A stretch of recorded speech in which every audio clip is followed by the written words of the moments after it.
बिस्मिल्लाहिर्रहमानिर्रहीम। हमारे आज के अफसाने का उन्वान है मुजस्समा, जिसे गुलाम अब्बास साहब ने तहरीर किया है और इस अफसाने का इंतखाब मजमूआ नज़्म व नसर बराए जमात 11वीं से किया गया है। मुजस्समा पत्थर और दूसरी धातों से बनी हुई शक्ल को कहा जाता है जिसे लकड़ी पर पेवस्त कर दिया जाता है। ये खूबसूरत कहानी मुजस्समा गुलाम अब्बास के कलम की वो तख्लीक है जिससे उनकी फ़नी ज़िंदगी का आगाज़ हुआ।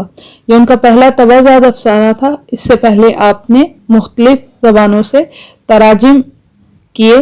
गुलाम अब्बास जदीद उर्दू के अफसाने के मुनफरिद अहले कलम में शुमार होते हैं। आइए कहानी का खुलासा देखते हैं। इस कहानी का मरकजी किरदार बादशाह है जो अपनी हसीनो जमील मलका से बेपनाह मोहब्बत करता है। एक शोर की हैसियत से वो मलका ही को अपनी जज्बाती जिंदगी की तस्कीन का वसीला समझता है और घर में बेसाख्तगी की फिजा चाहता है। इन तमाम एहसासात को समझने के बावजूद मलका खिदमत और अताअत का पैकर बनकर रहती है, मगर अनानियत और खुददारी के खौल से बाहर नहीं आती। मलका का ये रवैया बादशाह को तकलीफ पहुंचाता, जिसकी बदौलत वो मलका से, अपनी सल्तनत से और फिर खुद से भी दूर होता चला जाता है। अमायदीन सल्तनत बादशाह का गम बांटने के लिए तरह तरह के जतन करते हैं। इसके बावजूद बादशाह का नफ्सियाती खला बढ़ता ही चला जाता है। अलबत्ता उसके बेकैफ दिल को मुसव्वरी और संग तराशी में ही अपने एहसासात की तस्कीन मिलती है। और फिर एक दिन जब एक बूढ़ा संग तराश बादशाह की खिदमत में एक छोटा मगर इंतहाई खूबसूरत मुजस्समा पेश करता है तो बादशाह खुशी से निहाल हो जाता है और बूढ़े सन्ना यानी कि संग तराश को बेबहा इनाम और इकराम से नवाजता है। इन्हीं एहसासात से मुजस्समे को बादशाह अपनी ख्वाबगाह में सजा लेता है। वो पहरों उसे देखता और जज्बात की दिलफरेब दुनिया में खो जाता। मुजस्समे में बादशाह की ये महवियत देखकर मलका के मसनूई खौल में हलचल मच जाती है। आहिस्ता आहिस्ता उसके दिल में रश्क हसद बल्कि रकाबत के जज्बात भी पैदा होने लगते हैं। इन जज्बात की तस्कीन के लिए मलका मुख्तलिफ तरीके इख्तियार करती है ताकि वो बादशाह की तवज्जो हासिल कर सके। बादशाह को यह मुजस्समा पहले से कहीं अजीज हो जाता है क्योंकि इसी की वजह से मलका के पत्थर दिल में जज्बात की दुनिया आबाद होने लगती है। मुजस्समे में बादशाह की दिलचस्पी और मलका की रकाबत दिन ब दिन बढ़ती चली जाती है, यहाँ तक कि मलका उस मुजस्समे को बाकायदा नुकसान पहुंचाना शुरू कर देती है। पहले उसके मुंह पर स्याही के धब्बे लगाती है और फिर उसके मुख्तलिफ आज़ा को तोड़ देती है। बादशाह बज़ाहिर बेखबर तमाम लौंडी और गुलामों को सजा भी देता है, लेकिन समझ रहा होता है कि मलका के दिल पर क्या गुजर रही है। फिर एक दिन जब वो सोकर उठता है तो यह देखकर उसके मुंह से चीख निकल जाती है कि मुजस्समे के टुकड़े टुकड़े हो चुके हैं।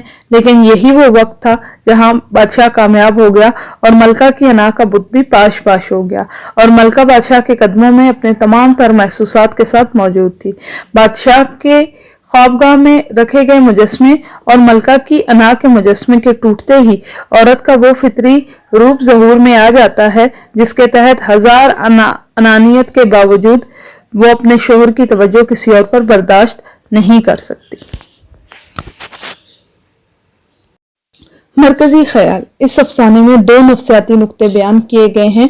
एक तो यह कि औरत अपने शोहर की मोहब्बत में किसी की शराकतदारी कबूल नहीं कर सकती और दूसरा यह कि अज़दवाजी जिंदगी में आराम और सुकून और ज़रूरियात जिंदगी के साथ साथ एक दूसरे के जज्बात का ख्याल रखना भी बेहद ज़रूरी है। इसी के साथ ही हम अपनी जिंदगी को खुशगवार बना सकते हैं।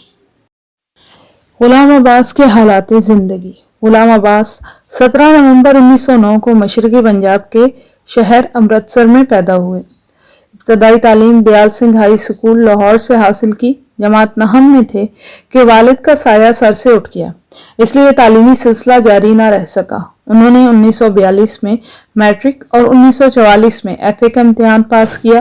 वो 9वीं जमात में ही थे कि जब उन्होंने अपनी पसंदीदा अंग्रेजी कहानियों का तर्जुमा करना शुरू कर दिया। गुलाम अब्बास खुद कहते हैं कि मैंने जब पहला अफसाना लिखा तो उस वक्त मेरी उम्र 15 से 16 बरस थी।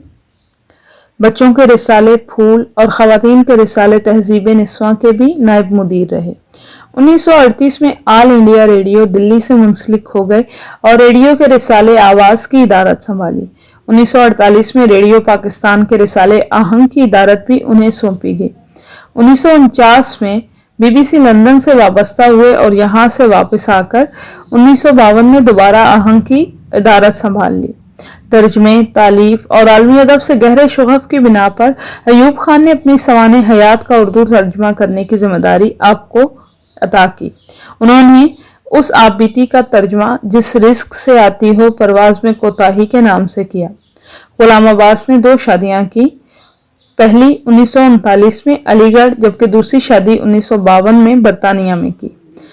1967 में रिटायर होने के बाद अपनी बाकी मानदा जिंदगी कराची में गुजारी। आनंदी, सुर्ख गुलाब, कतबा और आवरकोट जैसे शाहकार तख्लीक करने वाले गुलाम अब्बास 1 नवंबर 1982 को इस फानी जहां से रुखसत हो गए। गुलाम अब्बास की तहरीर की खसूसियात। गुलाम अब्बास की तहरीर में कोई इब्हाम नहीं है। आप सादा अल्फाज का इस्तेमाल करते हैं और मुश्किल अल्फाज से गुरेज करते हैं। उन्होंने अफसाना निगारी में हकीकत पसंदी का मुजाहिरा किया है। जाती सोच और तबसरे से गुरेज करते हुए नतीजा कारी पर छोड़ देते हैं। आपने शिदत पसंदी से गुरेज करते हुए मुनफरिद असलूब अपनाया। आपके अफसाने फनी एतबार से मुकम्मल होते हैं। आप जिंदगी का गहरा तजर्बा और मुशाहिदा रखते हैं।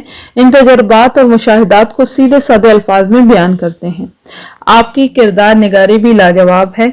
आपके किरदार दुखों के साथ हर कदम पर मुसालियत करने के आदी नहीं। आपकी समाअतों का बेहद शुक्रिया।